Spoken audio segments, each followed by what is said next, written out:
Magandang gabi po mga kapatid at naway ang kapayapaan at ang pagpapala ng ating Panginoon ay sumasa inyong lahat, no? Sa lahat ng mga makakapanood ng ating pag-aaral ngayong gabi.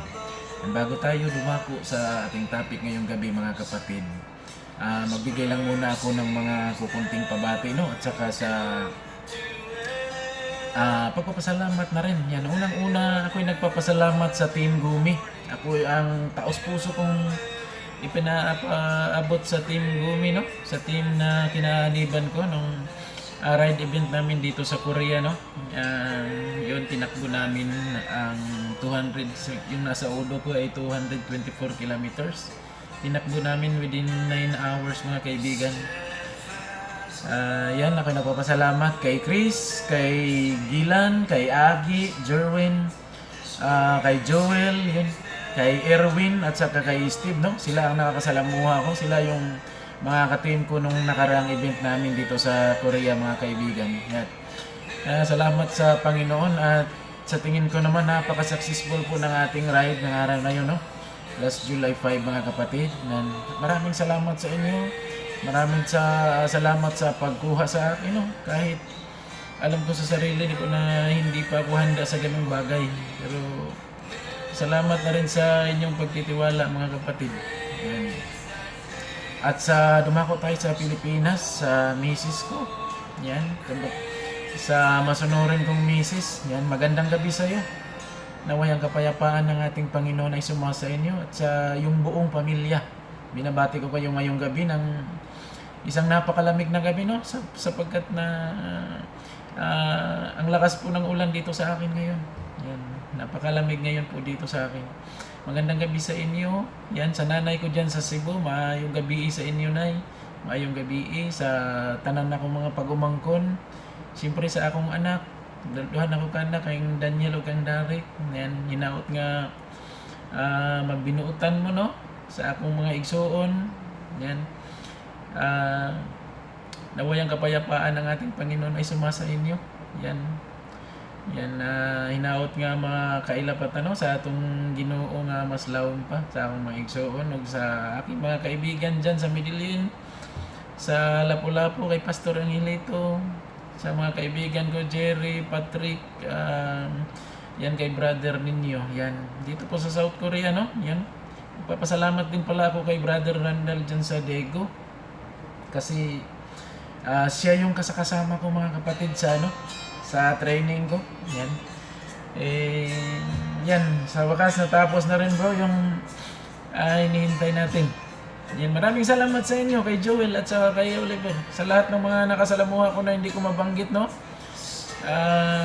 Yun, sa mga magandang pagtanggap sa akin, overwhelming po para sa akin na ang dami kong nakakasalamuha. Yan. Maraming salamat po sa inyong lahat. At yan, dalangin natin ngayong gabi na sana'y ang kapayapaan. Yan, lagi ko naman yung hiningi sa ating Panginoon. Kapayapaan lagi yung hinahanap ko. Kasi andyan lang naman yung pera sa tabi-tabi. Kung magsikap tayo, andyan lang naman yan. Pero ngunit ang kapayapaan, ang katahimikan ay napakahirap po yan matamo ng isang tao. Yan, magandang gabi po sa inyong lahat at naway ang kapayapaan ng ating Panginoong Hesus ay sumasa ating lahat ngayong gabi. Ngayong gabi po, dito na tayo sa ating topic agad mga kapatid, no? Pag-usapan natin ngayon ang patungkol po sa Matthew chapter 25 verse 1 up to 13. Ito po'y patungkol po sa sa 10 babae po, no? The parable of the 10 virgins.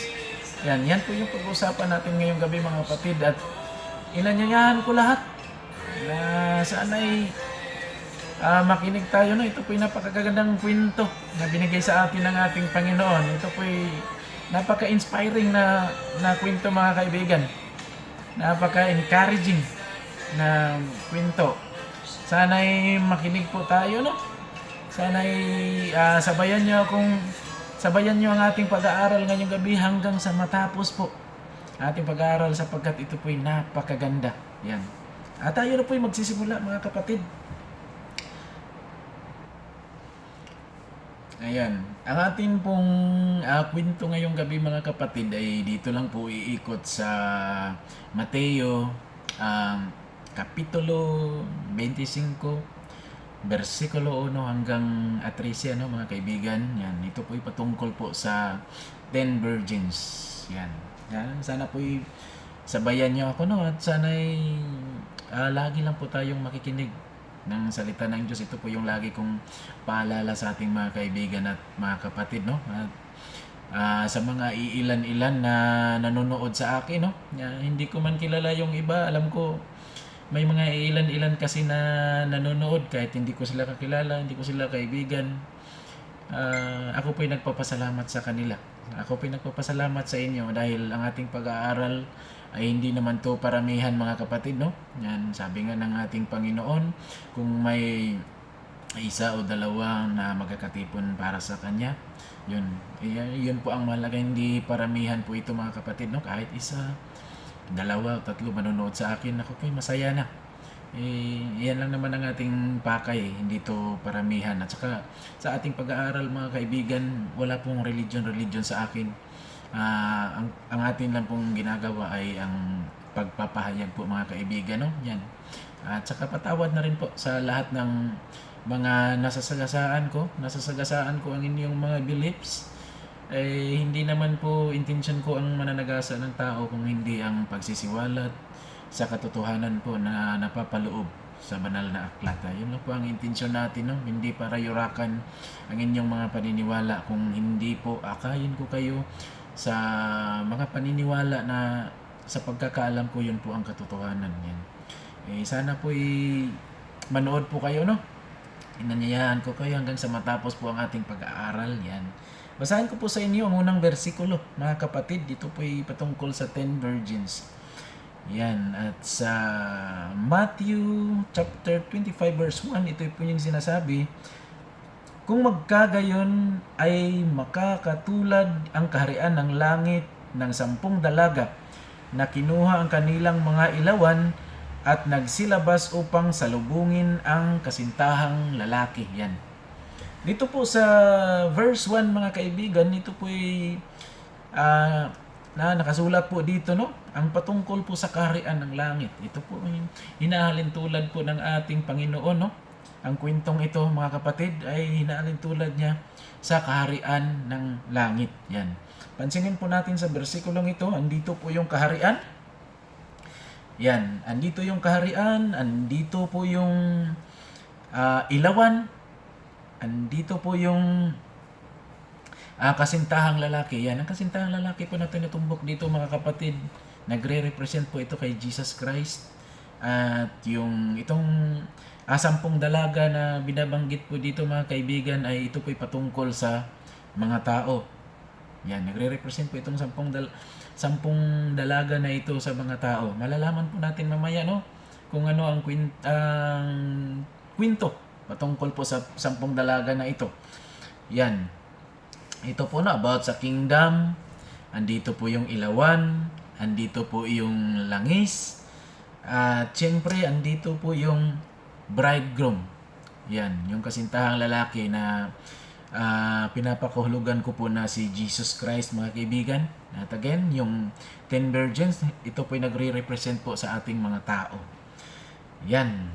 Yan. Sa ating pagpatuloy, dito po sa verse 2, ang 5 sa kanila ay mga mangmang at ang 5 ay matatalino. Yan. Ito po yung patungkol po sa 10 babae, mga kaibigan, no? Sa 10 dalaga. Ang 5 sa kanila ay mangmang at ang 5 ay matatalino. Sa ibang salin, mga kaibigan, no? Sa Bisaya na salin, ang translation po nga dito sa 5 mangmang ay buang 5 buang. Alam mo, medyo mabigat yung salitang buang kasi sa atin. 5 buang, yan. Buang itong 5 mangmang. Yan. At yung isa naman ay matatalino. At sa verse 3, ito yung sinasabi, mga kapatid, no? Sapagkat nang dalhin ng mga mangmang ang kanilang mga ilawan, ay hindi sila nangagdala ng langis. Yan. Kaya pala sila tinatawag na mangmang, kasi nung daladala nila ang kanilang ilawan upang salubungin ang kasintahang lalaki, no, ay hindi sila nagdala ng langis. Meron silang ilawan, ngunit wala silang langis. Sa verse 4, ito yung sinasabi, datapwat ang mga matatalino ay nangagdadala ng langis sa kanilang sisiglan na kasama ng kanilang mga ilawan. Yan. Ito yung kaibahan ng mga babaeng ito na sasalubong po sa kanilang kasintahang lalaki. No, naghihintay. Hinihintay po nila ang pagdating ng kanilang kasintahang lalaki. Yan, pakatandaan po natin mga kaibigan na ang tinutumbok po ng Biblia, yung hinihintay po ng 10 babae na ito ay si Jesus Christ, ang pagbabalik po ng ating Panginoon. At ito namang limang mangmang, nagdala sila ng ilawan, ngunit walang langis. Ito namang mga matatalino, may dala-dala silang ilawan at mayroon ding langis. Yan, tunghayan po natin mga kaibigan. Pag-usapan natin ng kaunti itong mga bersikulong ito, kung ano ang mga pinagsasabi nito. Tandaan natin, ang ating pag-uusapan ngayon ay tungkol po sa kingdom. Yan, which is ang langit. Tapos, andito yung ilawan. Ang ilawan sa aking paniniwala mga kaibigan, ang ibig po sabihin ng Biblia patungkol po sa ilawan, ito po yung mga mabubuting gawa. Andito yung langis. At sa aking pagkakaintindi, ang langis po na binabanggit dito, ito po yung details, mga kapatid. Ito po yung mga detalye kung paano natin marating ang kaharian ng langit. Yan. At ito ang bridegroom, ito po yung si Jesus. Of course, yung 10 virgins, ito po yung mga tao. Tayo po. Ito po yung nagre-represent niyan. Pansinin po natin mga kapatid na mayroon pong, ang pinag-usapan dito ang 10 dalaga, na hinati natin ng 2, yung 5 matatalino, at yung 5 naman ay mangmang. Yan. Sa verse 3, ito po yung sinasabi mga kapatid. Sa verse 5, ang sinasabi, samantalang nagtatagal ang kanilang kasintahang lalaki ay nangaantok silang lahat at nangagkatulog. Yan. Sa verse 5, binanggit po ng Biblia mga kaibigan na habang naghihintay yung 10 dalaga, sila inaantok. Naghihintay po sila sa kanilang kasintahan. Nangaantok silang lahat mga kaibigan at sila'y nangagkatulog dito. At sa 6, datapwat pagkahating gabi ay may sumigaw, narito ang kasintahang lalaki, magsilabas kayo upang salubungin siya. Yan. Pagkahating gabi mga kapatid, dumating bigla ang kasintahang lalaki. Anong sitwasyon? Natutulog po yung 10 mga kapatid.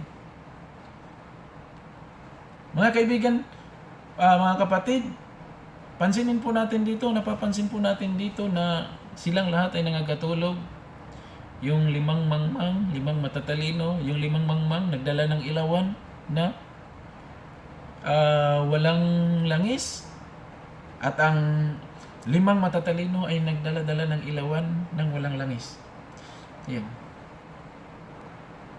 Sa verse 5 po mga kapatid, ang sinasabi po dito, samantalang nagtatagal ang kasintahang lalaki ay nangaantok silang lahat at nangakatulog.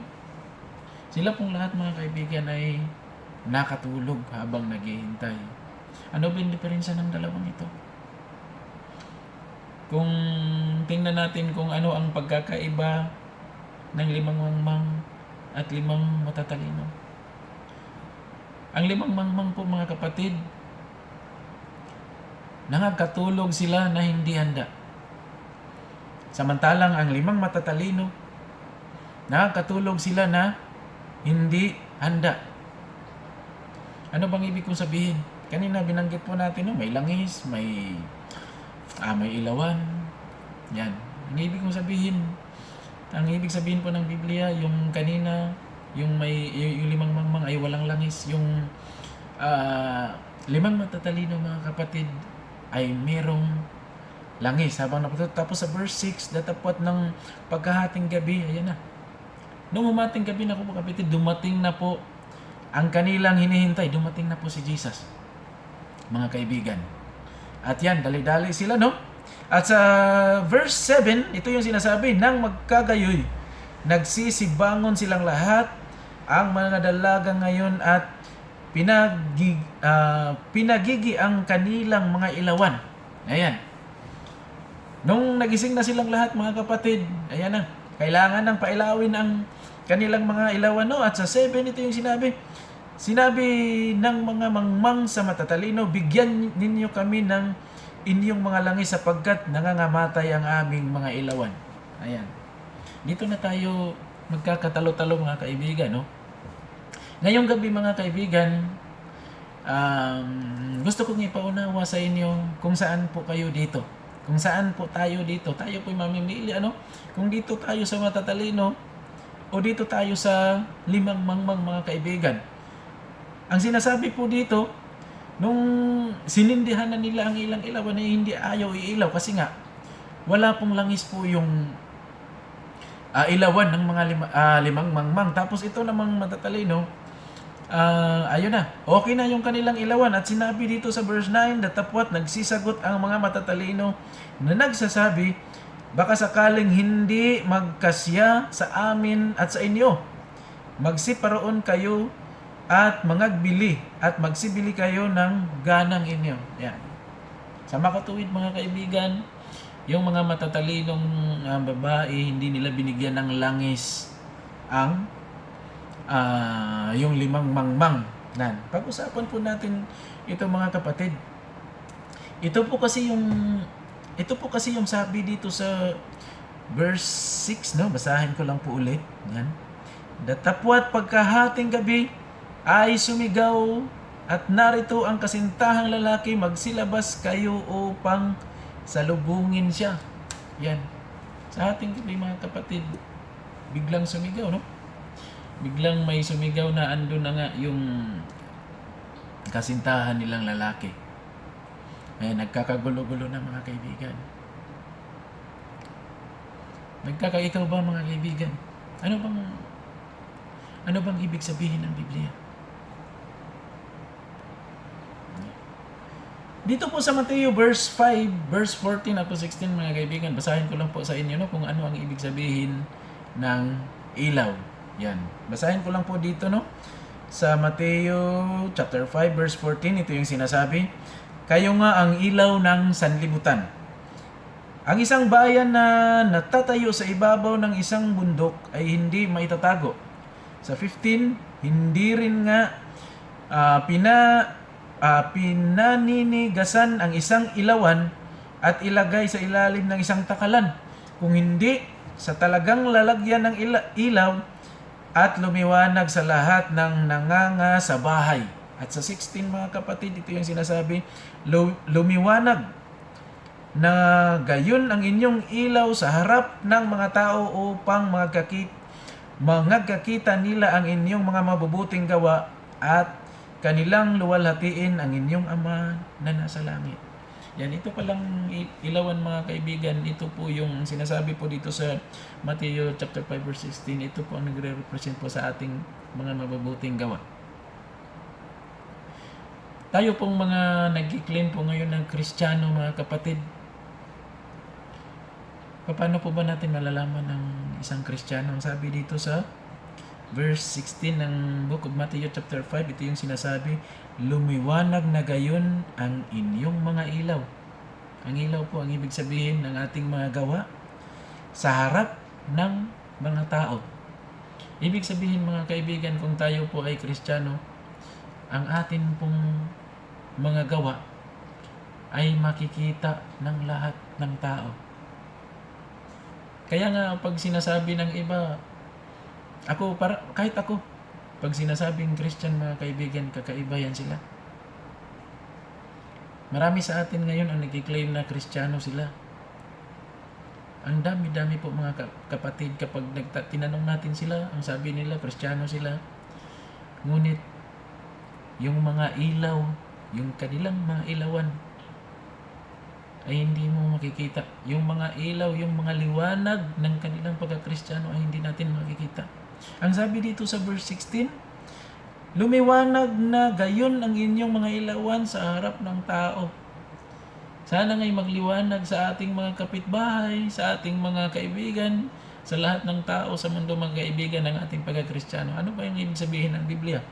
Upang makakita nila ang inyong mga mabubuting gawa. Yun pala ang ibig sabihin ng ilaw. Ang ating mga mabubuting gawa. Ang aking tanong ngayong gabi, mga kapatid, ang inyo bang mga ilaw ay nakikita ng ating mga kapwa na nagliliwanag sa mga mabubuting gawa? Mga kapatid, kapag ibig sabihin pag mayroong ilaw, mayroon po yung langis, hindi po kasi ilaw. Ang isang ilawan pag walang langis.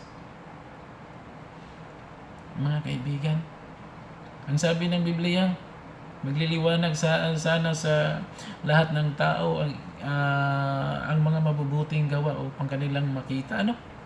Yun sanang ipakita natin sa kanila ang ating mga mabubuting gawa. Hindi po yung nagki-claim lang tayo na tayo ay Kristiyano, pero ang ating magawa ay hindi naman, kakaiba naman yung kabaliktaran po ng ating mga sinasabi.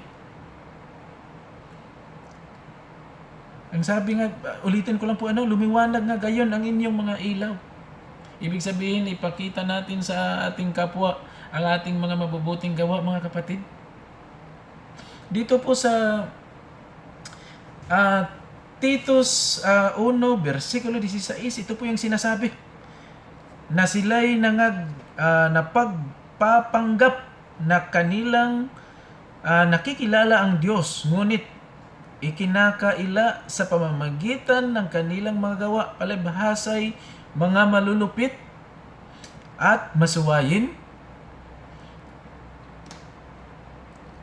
at mga itinakwil sa bawat gawang mabuti. Yan. According po dito sa Titus 1, verse 16, nagsisipanggap po tayo, mga kapatid. Yan. Para na naman po to sa ating lahat, no? Nagsisipanggap tayo na nakikilala natin ang Diyos. Ang sinasabi natin lagi, meron tayong Diyos, kilala natin ang Diyos, ngunit, ang sabi dito, ngunit, ikinakaila sa pamamagitan ng kanilang mga gawa. Ang tanong natin ulit, mga kapatid, ang ating mga gawa ay naayon po sa ating mga sinasabi. Ang sabi ng Biblia, nakikilala natin ang Diyos. Nagpapanggap tayo na nakikilala natin ang Diyos. Ngunit, sa pamamagitan ng ating mga gawa ay kinakaila po yun. Hindi po magsisinungaling ang ating mga ginagawa, mga kaibigan, mga kapatid.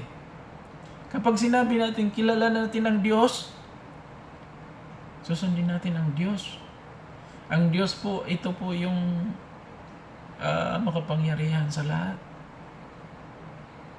Kung sa atin ngang mga boss, takot na takot tayo kung ay yung sasabihin, susunod tayo. Kung sino yung may mga higher rank sa atin, sinusunod natin. Bakit? Kasi nga, mas mataas siya sa atin. Sabi, ito pa kayang Diyos? Ang Diyos as a katao, hindi naman tayo magka-level eh. Sobrang layo eh. Ang sabi nga sa Old Testament, kung gaano kataas ang langit, ganun po tayo kaiba. Yung langit po, kung gaano kataas ang langit, ganun po tayo kaiba sa Diyos at sa tao. Ang sabi natin, nakikilala natin ang Diyos. Ngunit ikinakaila po yun ng ating mga gawa. Ano bang tinutumbok ng Biblia? Ang sabi pala ng Biblia, ibig sabihin, kapag giniklaim natin, nakilala natin ang Diyos, ito po'y magre-reflect sa ating mga gawa. Mga kapatid, sabi natin, meron tayong Diyos. Sabi nga natin, parehas lang tayo ng Panginoon. Pero bakit ikaw lagi kang nagmumura? Meron kang Diyos. Yan ba ang sabi ng Diyos mo? Ang sabi ng Diyos, makipag-usap ka na maayos. Yung iba, napakahalay makipag-usap. Pero ayaw yan ng Diyos. Ang sabi mo, kilala mo ang Diyos. Yung iba, laging nagbibisyo. Gumagawa ng mga kahalayan, mga kung ano-anong bisyo na gusto ng ating laman. Yun ang sinasabi ng inyong laman. Ngunit ang sinasabi ng iyong bibig ay kilala mo ang Diyos. Kapag alam nyo kaibigan, mga kapatid, kapag sinasabi natin nakikilala natin ang Diyos, ang gusto ko lang ipaalala sa inyo, kung kilala natin ang Diyos, dapat matakot tayo sa Kanya. Katakutan natin siya mga kapatid, ang dami niyang pagbabanta. Ang dami niyang mga reminders para sa atin. Ang dami niyang ang sabi nga niya, according to 1 Timothy chapter 2 verse 4, ang ibig nga ng ating Panginoon na lahat ng mga tao ay mga ligtas. Ang gusto ng Panginoon talaga para sa atin, ang gusto niya ay maligtas tayo mga kaibigan. Pero ang ginagawa natin, nakikilala lang natin na may Diyos, baka iba yung Diyos na nakilala mo mga kaibigan. Kapatid, baka yung Diyos na binabanggit mo, na nakikilala mo, baka hindi yan ang Diyos na totoo. Kasi pag ang Diyos na totoo nakilala mo, ang sabi dito, ngunit ikinakaila sa pamamagitan ng kanilang mga gawa. Makikita po kung sino yung Diyos na sinusunod natin, ang ating mga gawa ay magre-reflect po yan sa Panginoon natin.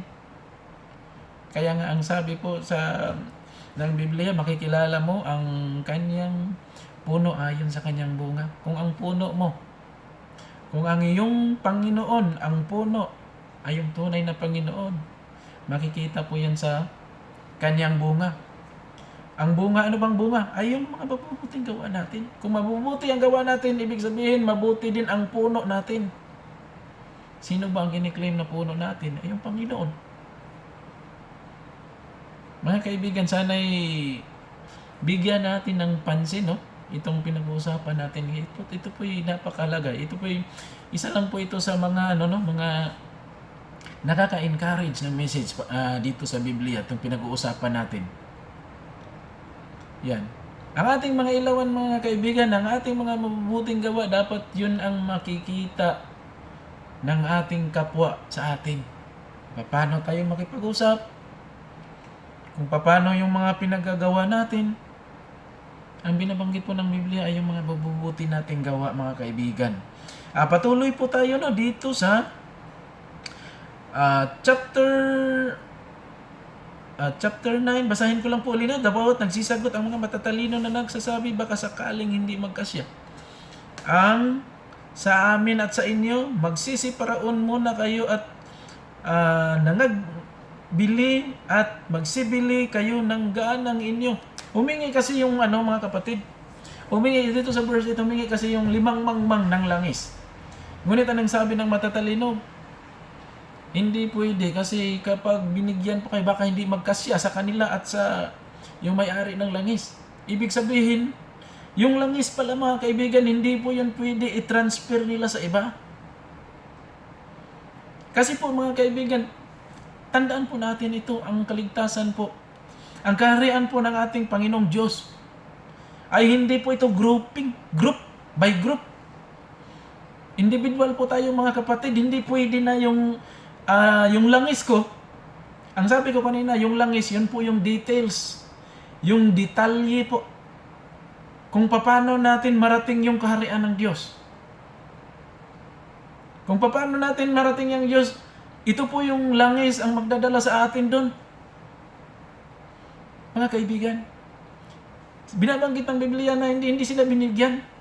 Ang sabi ng 5 matatalino, pumunta kayo doon sa nagbibinta at bumili kayo ng langis. Mga kaibigan, mabanggit ko lang po mga kaibigan, no? Hindi pala pwede ipasa yung langis. Ang ibig sabihin ng Biblia, yung langis na binabanggit nito, hindi natin pwede i-share sa iba. At sabi dito sa verse 10, samantalang sila'y nagsisiparaon sa pagbili, ay dumating ang kasintahang lalaki at ang naghahanda ay ang nahahanda ay nagsipasok, nakasama niya sa piging ng kasalan at inilapat ang pintuan.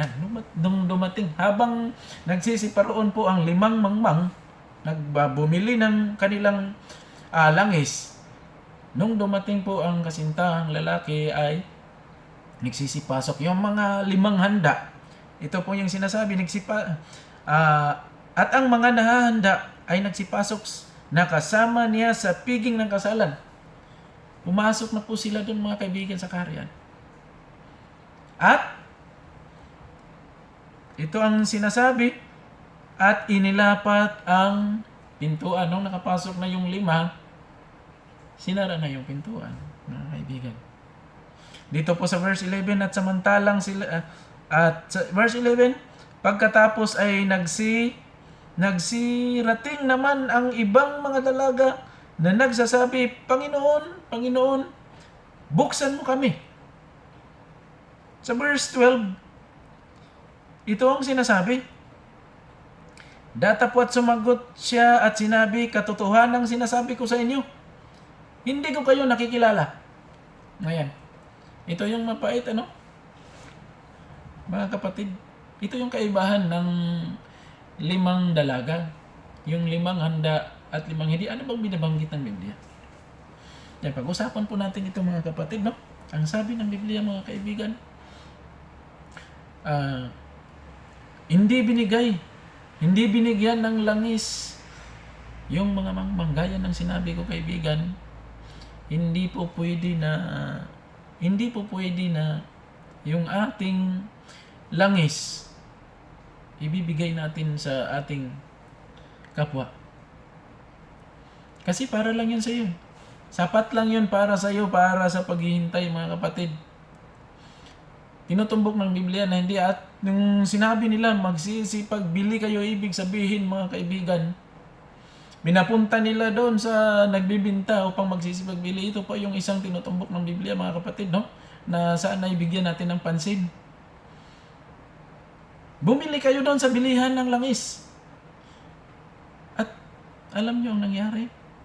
Pagdating nila, wala na, sarado na yung kasalan. Hindi na umubra yung nagsisibili ng langis. Bakit? Ano ang tinutumbok ng Biblia, mga kaibigan? Ito palang langis na sinasabi dito, hindi yan natin pwede bilhin. Hindi po yan binibili kagaya ng mga paniniwala natin ngayon. Kagaya ng mga pinagagawa natin ngayon, bili tayo ng bili, bigay tayo ng pera para makapasok yung atong kapatid sa langit na namatay na. Wala po yung kabuluhan, wala yan. Sarado po ang pintuan ng langit para sa mga taong ganyan, mga kaibigan.